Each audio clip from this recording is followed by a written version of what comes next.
good, YouTube? It's your boy Dev back again for another First Listen. Y'all already know who that is right there. Today, Big Sean. That's the name I haven't said a while on this channel, Big Sean. He finally has released his album, Detroit 2, Sean Don. What's crazy is I went back to his catalogs and, you know, looking back at it, you know, Big Sean used to get a lot of criticism, and I always wondered why, because I felt like he always had strong albums. But when I really looked at his projects and really looked at his catalog, I felt like most of the time when Big Sean was on top of the game is when he just released his mixtapes, or when he released his singles that were outside, that were never on. Like I imagine, like No More Interviews was never on an album or anything. No More Interviews, right? And I feel like that's one of my favorite Big Sean tracks to date. And it's just a lot of outside loosies that he has that aren't really on his projects. I'm not gonna sit there and say that Dark Skies Paradise and I Decided was, you know, a bad albums, but I'm just sitting here and going through it again. When I went through it, you know, a couple weeks back, I was kind of just like, damn, you know, maybe I understand why. You know why? Because I really don't go back to Sean albums. I go back to Sean singles, Sean tracks.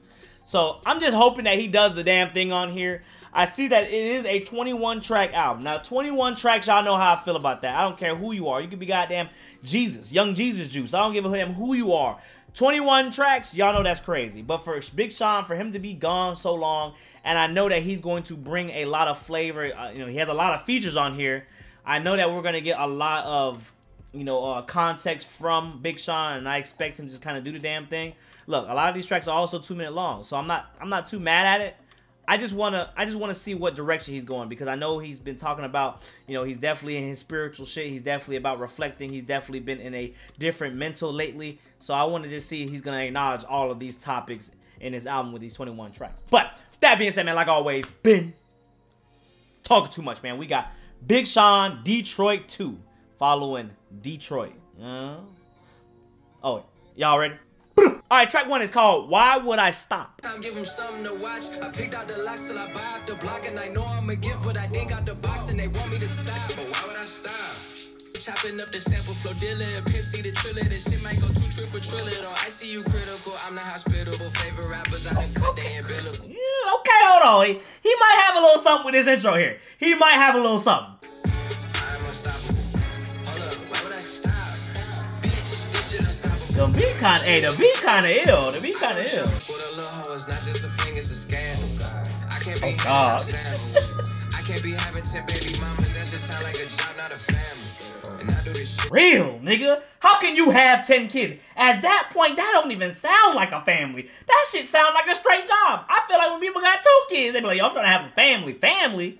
Alright, look, maybe it's crazy because I do have 3 brothers, but I'm just sitting there, bro. At the end of the day, that shit was a full-time job, to be honest. It was a full-time job, and I'm gonna tell you guys right now, I'm gonna tell you guys, you love that shit. A lot of people love to have kids, right? Y'all love to have kids. People love to have kids. But my thing is, if you ain't got the financial stability to have a kid, then what in the fuck are you doing having a kid in 2020, in the 2000s? If you ain't got no financial stability, it is already hard enough to do anything in this world, to even get a house in this world. And you talking about bringing a kid, and you ain't even got a car? Like, I never will understand that mindset. And that's where we kind of go at with life, death, abortions, not abortion. To each their own. That's all I'm going to say. Whoa, whoa. That's cosplay.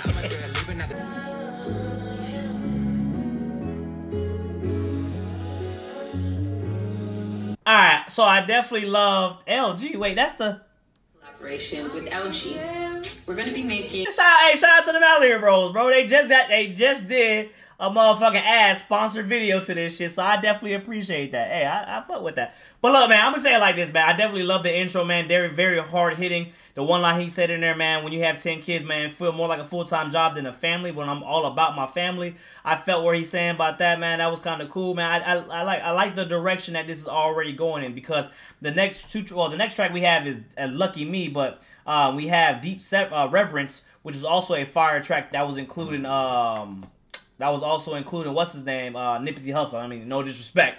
but had Nipsey Hussle on there. And I thought that was a very heartfelt track too, because Big Sean was acknowledging a lot of the things that, you know, I expected him, you know, about life, about his mindset, his mental, you know, where he's at with family, where he's at with his girl, you know, what he just feels about being in the rap game, being now an OG in the rap game. So that was pretty cool, man. But before we get ahead of ourselves, let's listen to this Lucky Me track real quick. Alright, track 2 is Lucky Me. And have my hands on the R&B legends you couldn't handle. Whether you do music or not, you wish you could sample. Have my hands on R&B legends that you couldn't handle. I heard that shit. Upcoming R&B legends and probably past R&B legends. You know what I'm saying? Because he had Ariana and Lil Janae. They gonna be legends when this shit all said and done. But Eat all the photos and shit like you never Instagrammed it. And you get off track, but somehow you gotta stay transit. Gotta stay off track, but stay in transit. Oh, shit, boy, talking shit, boy. Metro station shit. Shout out to the motherfucking Silver Line DC, baby. I was Opus one, you know, and I'ma live forever like Walt Disney, the Frozen one. The flu so many times past. I'ma live like Walt Disney, the Frozen one. Woohoo! Frozen ass niggas, bro. Talking shit, Big Sean. Detroit. Lucky who? Lucky me. It's a wonder love and choose. Will I still lose and more to prove? Ain't running from nothing, but haven't lost sight of the finish line that we been running to. Little bitch, this Detroit fucking too. My thoughts is all black, yeah, and back to the rich. The blood on the concrete. Look. Hold on. I gotta tweet that, man. Hold on. Hold the fuck on with Big Sean. Stop playing with me. Stop playing. Hold on. Hold on, let me get a screenshot, bro. That's crazy. Oh my god. Utopia, falling in love with this slut is my phobia. That's a playlist. That's a playlist. Living on Earth to my one special. You know what I'm saying? You want American money? You want to come to America? You want American money? Renovated Demon Slayer in my bitch slaying. Legendary is insinuating. Demon Slayer in my bitch slaying. Talking shit, bro. Demon Slayer in my bitch slaying. Boy, that's talking shit. But hey, shout out Demon Slayer, bro. For my anime heads, arigato gozaimasu que nandate arigato shiratake. You know what I'm saying? Kurosaki ko nandata. You know? Your soul is this shit get too vulgar. See bodies wrapped up in them. Why she's no token? Mission is cold, but I stuck to the code and you don't know. Look, I ain't gonna hold you. Don't put in my family. I feel like utopia. Falling in love with a slut is my phobia. My whole team first class, so it ain't no. Love with a slut is my phobia. But how did you know? You can't, cause she could low key be a slut. You could be in love with her for like 10 years and you would never know. But so are you really scared of her? Because when you find out she gets slut, then do you just die of like the built up 10 years of phobia because you got slut phobia? That's really deep when you think about it. That's really deep when you actually think about it, bro. Straight up. Sorry, I had to get that tweet out. But like, honestly, man, I feel like that track right there with the transitions, man, I love. Again, he was talking about a lot of references, especially bring up the Demon Slayer. I may have been wrong about that. I always tell you guys, when I listen to lyrics, man, I don't have genius in front of me. I don't have a partner to be telling me, look, you missed this shit. I am just one motherfucker who loves to get hype and loves production, who comes around and sometimes misses. Most of the time, misses lyrics. I have no problem admitting that. I'm a different listener in that regard. Now, I gotta say, man, Lucky Me was fire. That was definitely a fire track. It definitely reminded me of some old school Sean that we've heard. And I gotta say, look, if he keeps going like this, like, why would I stop Lucky Me? Deep reference. That's 3 out of 3 so far that we've got on this. If he can keep this up, because the next track is Ty Dolla Janae. 2 features, I'm already thinking that's gonna be fire, because as soon as motherfucking Ty Dolla get on the show, I already said, what did I call Ty Dolla? Did I call him Ty Dolla She Sweet? Who did Ty Dolla? What name did I give Ty Dolla? Because I swear to God, that nigga bring nothing but the flames, bro. Straight flame jutsu, nigga. That's what that nigga bring. Every time Ty Dolla getting on feature, y'all be talking about Anderson .Paak, Ty Dolla $ign. I don't even understand how that is a debate.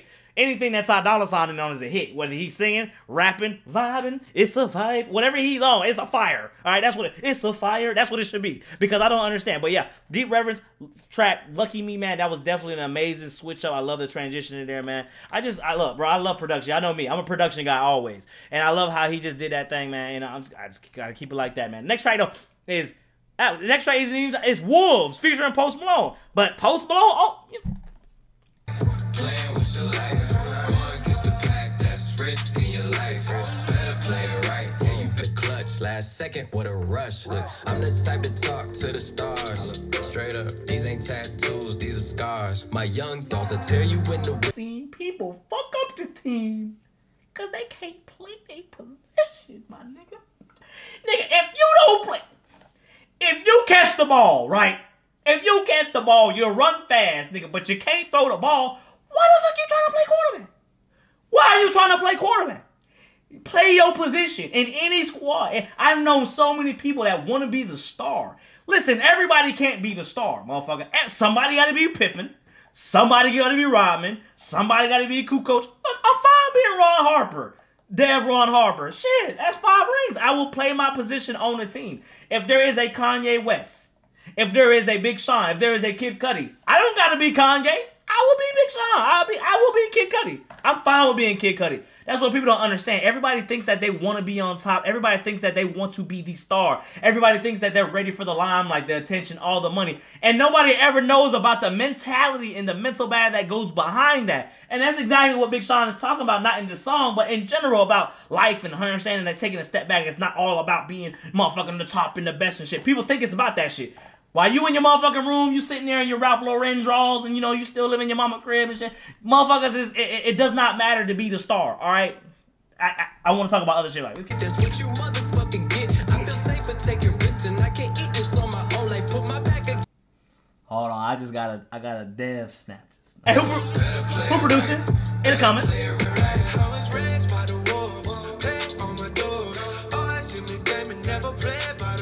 Yo. That's a playlist. That's a playlist.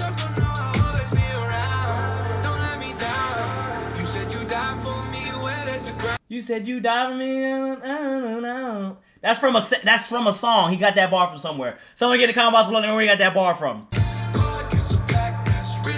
I love that. That bitch. My Jesus.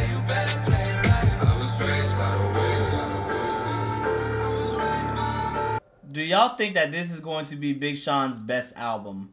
Like, I feel like after we've heard these 4 tracks, that I'm thoroughly enjoying these tracks from Big Sean. Like, I feel like if he continues this and even just makes, because we still got a lot of tracks on here, and I know I'm seeing the stories by Dave Chappelle, story by Erykah Badu, you know, story by Stevie Wonder. I'm assuming that those are probably skits, I would assume. But look, just seeing all this right here, we still got that one big track at the end. That's a 10-minute track. I didn't know it was that long. Oh my God, 10 minutes. I might have to skip that bit. Hold on. I might not skip it, but like shit. I don't know how I'm gonna do that one. But that's crazy. That's a 10-minute track. That's a motherfucking movie, nigga. Like, goddamn. Next track is Body Language, featuring Ty Dolla $ign and Janae.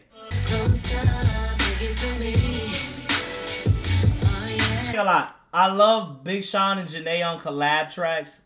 For the most part, I love something that 2088. That was my shit. Was it 2088? Yeah, I think it was 2088. 8820, something like that. 2020. Y'all know what I'm talking about though. But I love the little collab that they have. For the most part, they don't miss. But then there's also some times where I'm kind of just like, all right, well, let's get back to rapping Sean, you know? Let's get back to rapping Sean.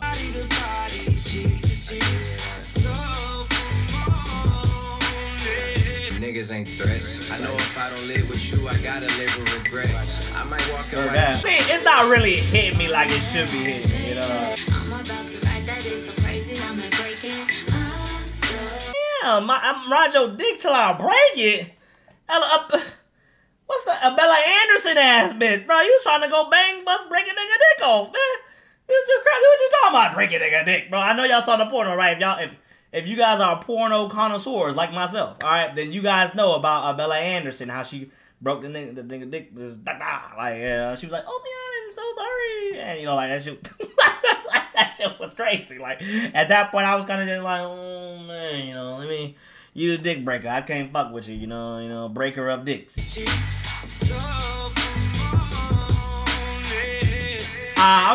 That's probably the first miss of the album for me, in my opinion.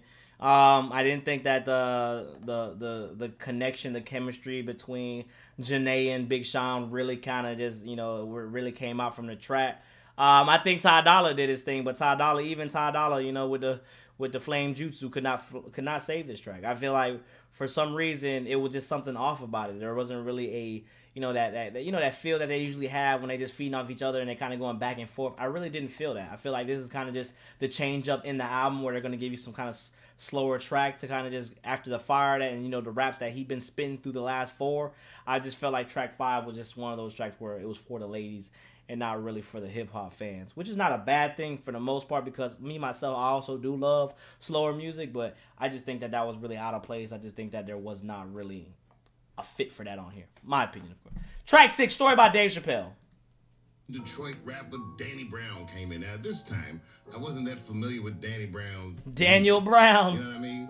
So when he asked me to smoke with him, I just smoked with him. I didn't hear all that Adderall, and all that shit. I didn't know he was about that life. I'm assuming it's weed. I don't know what the fuck it was, but boy, I mean, I smoked weed a million times in my life. So I'm assuming again, exactly what I said, that the stories were going to be the interludes. Very long interludes, but that also makes it a little bit better now that because seeing that the album is 21 tracks, really it's only 18 tracks with 3 interludes, which I think is pretty cool. Erykah Badu is on the next one, and then you also have, is there another one on here, or did I actually mistake it for just? Okay, I mistaked it for 2 because I don't see another story time. Oh, there's a Stevie Wonder one as well, so there is 3. So I feel like that's kind of cool though. I don't know, man. So far, I'm definitely loving the the overall feel and the vibe of the album, man. I definitely think that this is probably so far one of Sean's best intros to an album. But we still got hella tracks to go, so let me not speak too soon. Track 7, Harder Than My Demons. No more breaks, dog, it's time to break hearts. I don't take disrespect, I take charge. I'm in the mirror looking at a work of art. And watching what they feed me, I like when she tell me with her body language that she need me. See my third eye's on left eye, I can't let them easy eat me. No sir, I don't even do flu shots. I don't do flu shots either, bro. Flu shots is a big hell no for me. Why you feel so good? I'm like, why I need a reason? A lot of shade being thrown my way, man. Cause bad draws never too much. Now we two up. Who us? Yeah, real ones learn to work through us. Baby girl wanna dance, wanna groove. I'm gonna say right now, man, that's a big hell no. That's a skip. If I had to remake the album, that would not be on here. That would be one of the fillers that I would throw away. Now the beat was kind of cool, but that's probably one of the tracks that when you get the cliche, oh, Big Sean is corny as hell, like, oh, everybody likes to go to, like, why is Big Sean so corny and blah, blah, blah. That track is right there is the evidence, like, to support those statements when it's kind of just like, this motherfucker corny. That track right there, I felt like just didn't need to belong. I understand there's going to have to be mainstream tracks that you have fun with, but I just felt like that was a big no for me. I mean, this is how I feel. I'm kind of just like, why? Especially after what we heard in the first couple tracks, like his production has been very on point though. Like his production has been very on point. I want to know who his producers is, so you guys can always tell me after every track who is the producer. You guys all know how to look. I know you guys got the Spark Notes next to you. You guys got your Spark Notes and shit. You guys got the shit telling you everything, telling you what's here, what's there. Look, I'm going on this straight raw. I don't know anything. I go in here straight raw. I'm not a music reviewer. I'm just a nigga listening to music. That's the difference, all right? Understand that. Track 8, Everything That's Missing, featuring Dwell. Never heard of Dwell. There's no loss without some gain. Just like there's no day without a blessing. Just like no paydays without finessing. Been in and out the mud, but somehow I'm in mid-condition. I wonder if Granddad would have seen these Instagram vixens every 50 minutes where he had did everything that he did or he didn't. I wasn't feeling stagnant. Just know you attracting the energy that you put out there. You a walking magnet. Life can be a struggle, but what isn't, that's what happens. I pray you get everything you're missing. Everything you're missing. I pray you get everything you're missing. Never understood that, bro. Like, everybody wants to move to LA. Like, it's just, I don't know, man. Maybe because I just hate bougie people. I hate superficial people, man. Like, honestly, like, it's gonna feel like that you almost did it. And you buy everything you want, but it barely make you different. And find out random bitches can't even compare the commitment.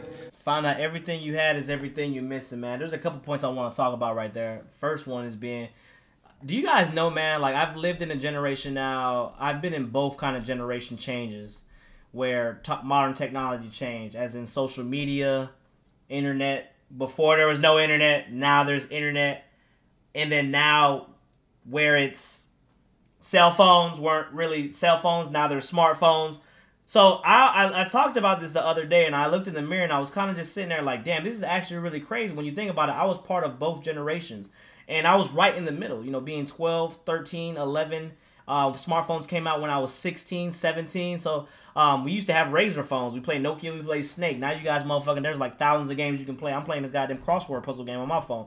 I feel like it's crazy when he said the line in there where he's talking about his uncle, and you think about it, that his uncle was sitting there and he said seeing all these Instagram baddies in 4 seconds. Bro, isn't it wild how you think about, man, like how people can talk to somebody, for example, how I can talk to a Sweden chick, or I can talk to, you know, a chick from the UK, or I can talk to a Paris chick, or I can talk to an Australian chick. And it's so easy, and you literally can just talk to them like they're next door. That's how crazy it is. And before, there wasn't nothing like that. There was literally nothing. You would literally have to be in that location. If I want to see what's happening in the UK right now, if I want to see what's happening in Paris, I can get on my phone. I can see through vlogs. I can see through videos. I can see live casts. I can see motherfucking, you know, time lapses. It's really crazy how technology has shifted a lot of things. So when he's saying being faithful in this day and age, every relationship has a struggle. But can you imagine now, before, how easy it was to be faithful? Yeah, you love your woman, yeah. But do you know how hard it is probably now? Because I always tell you guys, bro, there is 7 billion people on this earth. 50-50, or I think it's 51-49, is composed of females and males, right? So you having 3.5 billion females on this earth, right? Which is crazy. And you telling me that you got to stick to one girl? You telling me that this one girl is the most beautiful girl? This one girl? Like, I'm going to tell you right now, look, as a guy, your dick get hard. It is what it is. Your dick get hard. You could be a great guy. You still get hard dick. You're watching porn? Technically, you might not be cheating. Technically, you are cheating. Some people see it differently. I don't think it is, but some people think it is. Look, I'm going to tell you right now, whether you fucking motherfucking Chris Brown or motherfucking Chris Frown from down the street, all right? No matter what you do, fucking Chris Frown is just as bad as fucking Chris Brown, even though he's slitting your DMs. I hate when people always say that. So that's one thing I want to talk about. Another thing he said is too, is that he's having all this stuff with money. The one thing I hate is superficial people, man. The people that always talk about off-whites and off this shit and blah, blah, Louis this and blah, blah. I can't fuck with people like that. I really hate that shit. I'm learning as I'm getting more money, who you surround yourself is what you become. If you surround yourself with bums, then you're going to be a bum. If you surround yourself with millionaires, then you're going to have some success more than others, because you're starting to understand what it takes to be a millionaire, what it takes to make money, and what it is to really have money. There is nothing in this life that people think that you're going to have and you're going to be fine. The more money I get, I feel like the sadder I get. You guys see me when I get into my modes. The way I handle it is, I cry in my car. I keep that shit moving. No one sees that I cry. I cry in the shower. You can't see that shit. I always tell people that, man, like people that superficial shit, they want the off-whites and they want to spend the Gucci. They come out, they doing it for themselves. No, nigga, you doing that because other people want this. You want to flex on other people. You want to stun on other people. I hate superficial people. I saw this one tweet from this one picture from this girl. She was like, there ain't no blood on our Giuseppe's. I was sitting there like, just, no one gives a fuck about your Giuseppe's, nigga. No one gives a fuck about that. Period. I saw that shit. I was sitting there like, that's shit like that for me is kind of just like, yo, I don't fuck with people like that. And I'm starting to learn that I don't fuck with people like that. Period. I know I got a little off topic right there, but that was crazy, man. I literally had to talk about that. That was a heartfelt track from Big Sean. And my bad that I got a little off topic. That's probably going to make the video an extra 10 minutes long, but we going to include it. Track 9, ZTFO. Zen the fuck out. Big dog plays. The payoffs en route. Laid across the couch. I'm zen the fuck out. Zen. Is that Travis Scott ad-libs? And he's not even on. I can't invite you random hosts to my house because your energy is too whack. I can't waste the sex on you and get you everything you can't give me back. Top 5, number 1. Quit trying to even the signals going in and out. Damn. Swimming at the house. Hey. No doubts. Zen the fuck out. Zen. In the car, this one in the car, I feel like this is going to be a heater. This is definitely going to be a certified slider. You either in or you out. Yeah. You either sure or you doubt. Yeah. Don't be bringing all that fucked up energy right through to my house. Yeah. This shit's a mad. I see Big Sean is on his gazer shit, right? That's what he's on. He's on his gazer shit. I still will never get over that. I just don't get it. But I mean, definitely a lot of people, man. I always say when you move forward in life, man, you definitely got to protect your spiritualness, whatever you want to call it, whether you call it spiritualness, your realness, your wokeness, whatever you want to call it, man, how you describe it. I call it your stay true to yourself. You got to stay within your own peace. My thing is, I always tell people, man, it's always the bigger picture. And people always think it's all about money. When you have the money, then it's different. No matter what, if you're sad, you're sad. I'm gonna tell you right now. Yes, money may make it a little bit better, but there's also people that kind of just fuck. I've realized there's a lot of people that fuck my like feng shui up. You know, they fuck my aura up. Where I'm kind of just like, you ever went out with a couple of friends and you guys go out, and I used to have this problem all the time. You know, I have 13 best friends in Tampa. And when we all hang out, half of us like, well, most of us like to party, and there's like 3 of us that didn't like to party. When they would come out and they would bring their girls and they would like kill the mood, I was like, yo, just tell your girls to stay home because you killing the vibe. And they're like, why? If someone's not having fun, why is it affecting you? Because it affects me because I want everybody to have fun. I want everybody to have fun. I want everybody to have a good time. I want this shit to be a blast. I want this shit to be uplifting. I want it to be positive. That's why I come out. If you're going to come out with somebody that's going to bring negative energy, keep that ass at home. Don't bring it. I don't want the negative energy because you're just going to kill my vibe. It does kill my vibe. It's aura. That's why people don't want, like the moon, there's a reason why you get sleepy at night. There's a reason why the moon fucks with the waves. The moon fucks with you. We can have a whole conversation about this, but